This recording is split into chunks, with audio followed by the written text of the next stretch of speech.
Yes, yes. Oh, buddy, welcome back to the Road Book Club episode. Da, da, da, da. I do not remember right now because I gotta upload these videos. Do. All right, that's gonna be the picture for the thumbnail.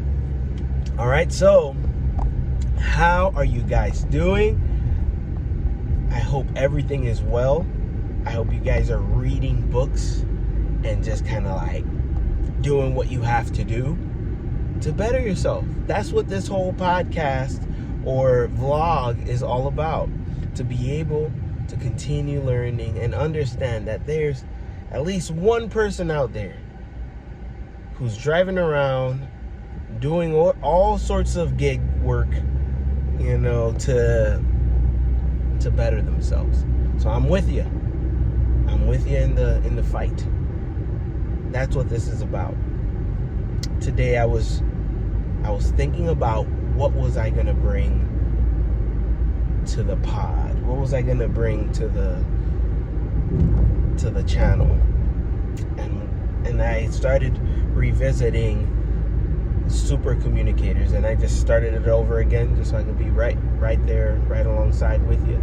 This is my third go at it, and just the book is really good, guys. Please get the book. I do have a link there that I have added onto I have an Instagram. We have an Instagram page and also a YouTube channel. And in the works, I'm putting together a Patreon channel so that we're able to connect there, and there's a lot of features that you could find, and you'll find it. I'll post it up when it's available. And the most direct way right now is probably through the YouTube. Secondary, it's going to be through Instagram because they keep posted on there. And of course, I ask you to subscribe, like, and share. It does help to boost, and so that this channel will be found by more people. Now, I will say this: I am under no illusion that these videos should be mass shared, you know, with everybody, because this is just the beginning. You know, early on I started talking about how I'm trying to work on my communicating, and hence the book Super Communicators. It's making me more aware of the things that I should look out for, like the ums and the ahs and the ands, and I listen back to these videos to see how I can make them a little bit more smoother, so that we can connect a little bit easier as I share this monologue of sorts. And when we get to the point where I'm going live, then that'll be a smoother transition than it would be right now. So I'm saving you guys from that grief. Yeah, so yeah, how you guys doing? I'm glad that you're listening. Whoever is listening, I read the comments, so if you're leaving a comment, I want to hear from you, and it's really cool. I'm excited about what I'm learning while I'm driving. The point of learning while you're driving is so you maximize the time, and not just let time float on by. That time is the limited resource that we all have, and I don't want to just, you know, let it pass, because as you and I both know, it goes like this. It's 2024, and it feels like just yesterday it was January, and now we're in August. So let's get on with it. I've been revising the Super Communicators book by Charles Duhigg, and one of the things that I was listening to on chapter 1. Let's start with chapter 1. This is the structured version of it. We start with chapter 1, and he talks about how there's different types of communication, and he he enters the story with a CIA agent or a recruit that he was able to join the CIA, and he went through all these different steps, and he was very honest, he was very vulnerable throughout the interrogation process and through the interviewing process, not interrogation. But it went to the point where, you know, that was the success route, being authentic, being real, and cutting to the point, cutting to the chase, as they say. And then there was a second part of that where they talk about what's going on neurologically when you're having a conversation, and it's compared to music. They did an experiment with musicians, and it's super interesting. I'm a musician myself, so that hits home. And the comparison was during they were examining musicians playing a complicated piece, and while they were tracking the brain activity of the pieces, I gotta go around here. The brain activity, it was super random between the people that they were tracking, but when they got to a duet point and in the musical piece, the brain activity, it almost looked like it was just it was replicated while they were working together through the piece. So one musician was playing one part and the other one was playing their part, but it was a duet, so they were in harmony. And that was a comparison that I can't get it out my head now, that when we are having a conversation and you're in that groove and you're just vibing, you know that feeling. I can assume that you know that feeling when you're having a conversation and you're really understanding what the person is saying. There's something happening up here that you are, forget what it's called, but it's you're, I have to listen back. It's kind of like there's a neural, let's say, it's like you're both on the same wavelength, and during that time, studies have shown that when you're feeling this, you feel it in your system, that those are the times when you understand what is being said the most, and you can recall it, and you can you really connect with that person. And it doesn't just happen one-on-one. It can happen in a group.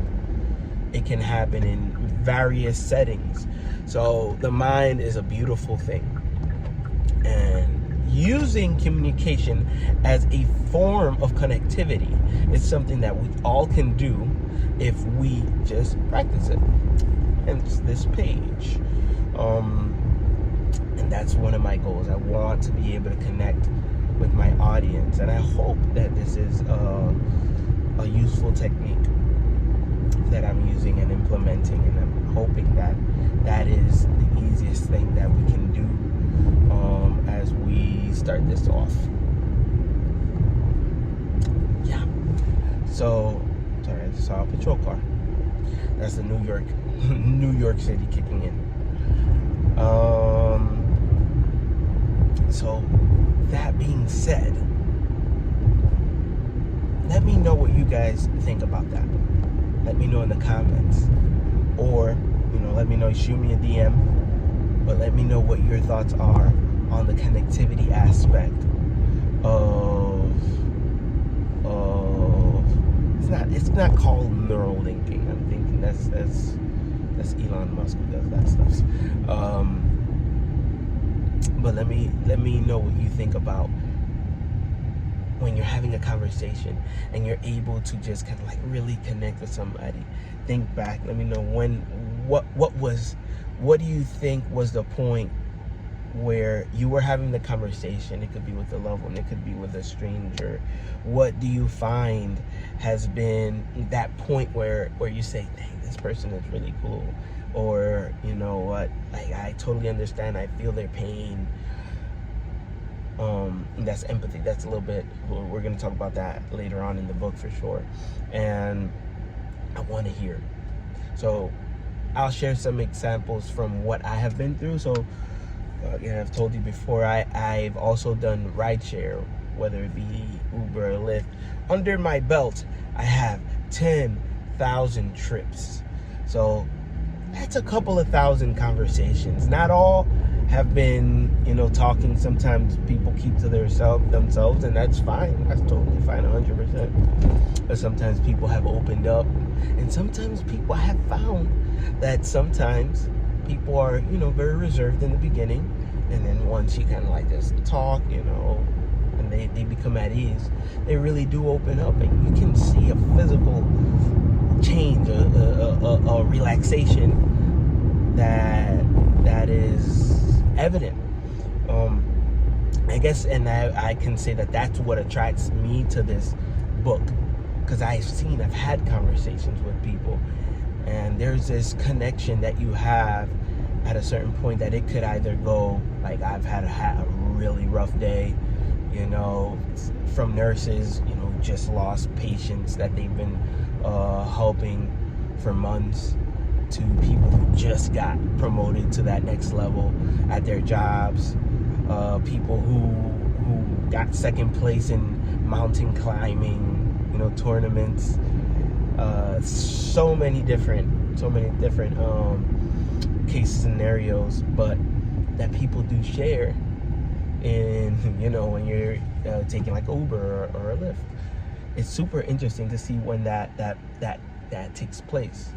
For me as a driver, I don't know what to expect, so I'll tell you my technique, the secret sauce, which is, it's very simple. This is how I know if somebody wants to talk or not. They get in the car and I'll say, hey, how's your day going? And they'll say, if they say good, and they just sit down, I was like, oh, okay, fantastic. That's all I needed to know.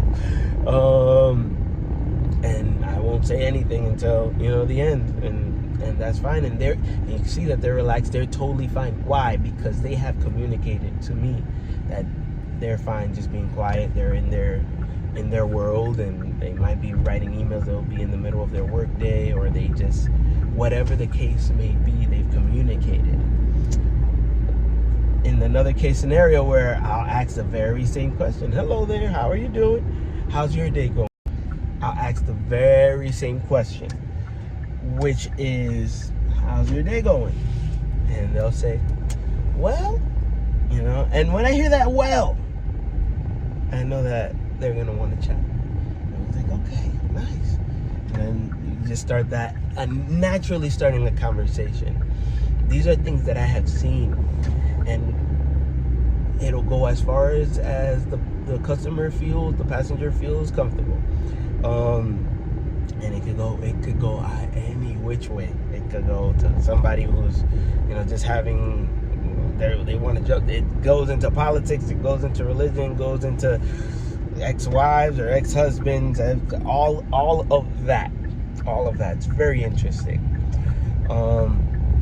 So all that is to say is that communication is a lovely skill. It's a thing that we can build, and if you're not comfortable with it, you can keep on trying, building it up.